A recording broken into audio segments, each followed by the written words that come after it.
But on autism, there's no good science of anything to show what causes autism. We don't know. It's a profound disease. I know many moms here and dads who have kids with autism. I know them personally. I've met their kids.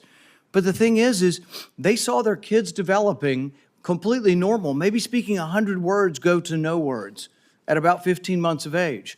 Now, there isn't proof. There isn't proof that the vaccines cause it. That's true. There isn't proof that it causes it. But we don't know what causes it yet, so shouldn't we be at least open-minded? We take 72 vaccines. Could it be? I don't know. But we shouldn't just close the door and say we're no longer, because we believe so much in submission, we're not going to have an open mind to study these things.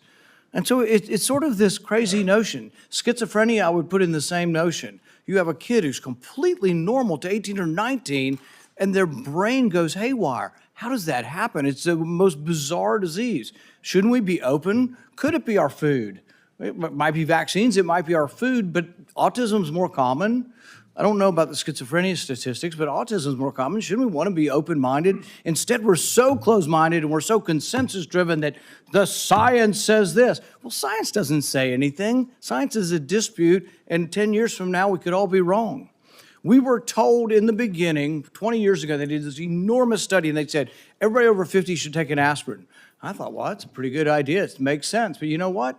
20 years later, they measured it, and they found if you had no heart disease and you were taking aspirin, your chance of dying from a brain bleed or from a stomach bleed were greater than the risk of heart disease. If you have heart disease, they still say take an aspirin. If you don't, they've changed their mind 20 years later.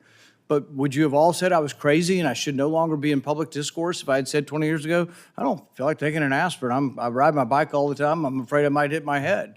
But that's what a country's about. It's what dissent is about. So just ask you to look at the larger picture and give the guy a break who says, I just want to follow the science where it leads without presupposition. I think really what we have up here is presupposition. You've already concluded.